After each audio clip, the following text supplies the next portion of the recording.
సింగరేణి ఎన్నికల కౌంటింగ్ ప్రారంభమైంది. దాదాపు 90% మంది కార్మికులు తమ ఓటు హక్కును వినియోగించుకున్నారు.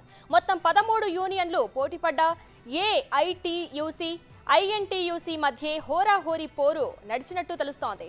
పెరిగిన ఓటింగ్ శాతం తమకే అనుకూలమని రెండు యూనియన్లు చెబుతున్నాయి. మరోవైపు బ్యాలెట్ బ్యాగ్స్లను కౌంటింగ్ సెంటర్లను తరలిస్తున్నారు అధికారులు. రాత్రి 7 గంటలకు కౌంటింగ్ ప్రారంభం కానుంది. అర్ధరాత్రి వరకు ఫలితాలు వెలువడే అవకాశాలున్నట్టు తెలుస్తోంది. మరోవైపు ఇప్పటి వరకు 2 సార్లు గెలిచిన తెలంగాణ బొగ్గుగని కార్మిక సంఘం ప్రస్తుతం హడావుడికి దూరంగా ఉంది.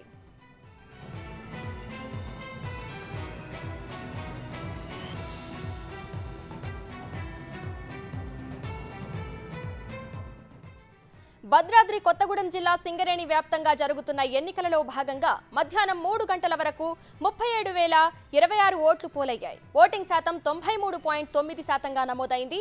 ఉమ్మడి ఖమ్మం జిల్లా వ్యాప్తంగా చూస్తే కొత్తగూడెం కార్పొరేట్లో 1191 ఓట్లకు గాను 1124 ఓట్లు పోలయ్యాయి.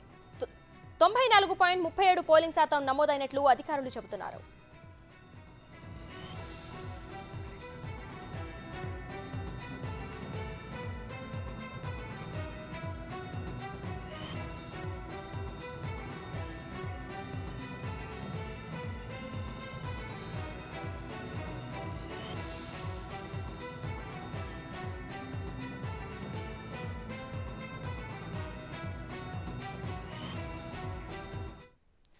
ఇక ఇదే అంశానికి సంబంధించి మరింత సమాచారం మా ప్రతినిధి కరీంనగర్ శ్రీనివాస్ అందిస్తారు. శ్రీనివాస్, చెప్పండి. సింగరేణి ఎన్నికల కౌంటింగ్ ప్రారంభమైంది. దాదాపు 90% మంది కార్మికులు తమ ఓటు హక్కును వినియోగించుకున్నారు. దీనికి సంబంధించి పూర్తి డీటెయిల్స్ ఏంటి శ్రీనివాస్? ఎస్ అశ్విని, ఇటు మరికొద్ది సేపటి లోపల కౌంటింగ్ ప్రక్రియ మొదలు కానున్నది.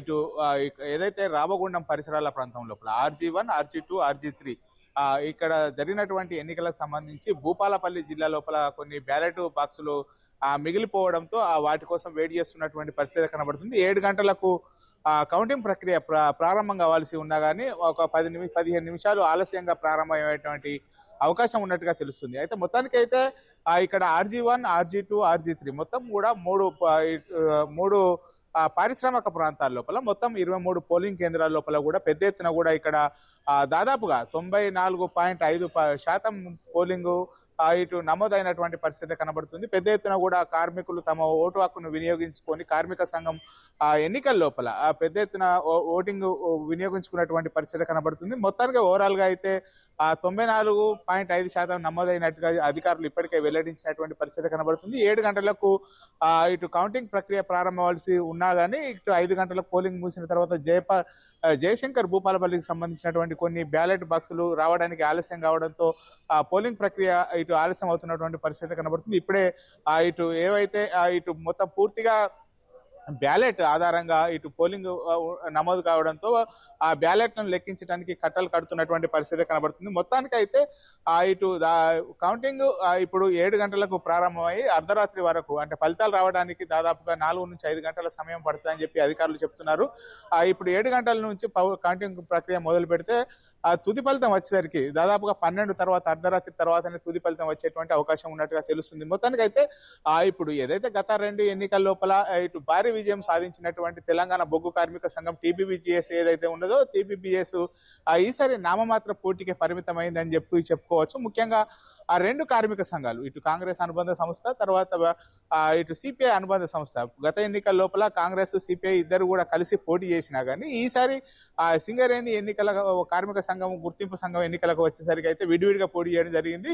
INTUC, AITUC వీటి మధ్యలోనే ప్రధానమైనటువంటి పోరు జరిగిందని చెప్పుకోవచ్చు. అయితే ఇటు కాంగ్రెస్ పార్టీ ఏదైతే అసెంబ్లీ ఎన్నికల లోపల 6 గ్యారంటీ పథకాలను ప్రవేశపెట్టి సక్సెస్ అయిందో ఇక్కడ కూడా సింగరేణి కార్మికుల యొక్క భవిష్యత్తు కోసం 6 గ్యారంటీ స్కీములు ప్రవేశపెట్టడం కూడా జరిగింది. 6 గ్యారంటీ పథకాలను ఖచ్చితంగా అమలు చేస్తామని చెప్పి జనాల్లోకి తీసుకువెళ్లడం కూడా జరిగింది. ఈ నేపథ్యం లోపల ఈ రెండింటికి మధ్యలోనే ప్రధాన పోటీ జరిగినట్టుగా తెలుస్తున్నది. మొత్తానికైతే వీరిద్దరి మధ్య హోరాహోరీ పోటీ తప్పదు అన్నట్టుగా తెలుస్తుంది. మొత్తానికైతే 7 గంటల కౌంటింగ్ ప్రక్రియ మొదలు కావాల్సింది. ఓవరాల్ గా అంటే మొత్తం ఉన్నటువంటి ఇటు RG1, RG2 నుంచి RG11 వరకు మొత్తానికి 50% పైగా ఓట్లు ఎవరైతే సాధిస్తారో 50% ఓట్లు సాధించిన వారిని ఈ గుర్తింపు సంఘం ఎన్నికల లోపల విజేతగా ప్రకటిస్తారు.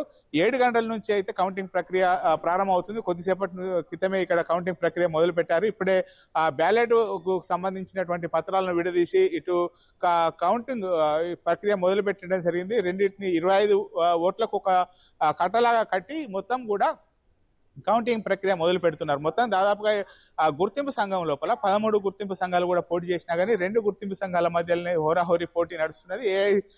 టీయూసీ ఐఎన్టీయూసీ మధ్యలోనే హోరాహోరీ పోరు ఉన్నది. ఈ రెండింటి లోపల ఎవరు విజేత గెలుస్తారు, ఎవరు 50% పైగా ఓట్లు సాధిస్తారు అనేటువంటిది అయితే తుది ఫలితం వచ్చేసరికి అయితే 12 అర్ధరాత్రి తర్వాతనే వచ్చేటువంటి అవకాశం ఉన్నట్టుగా తెలుస్తుంది. అశ్విని మనకు. Thank you Srinivas.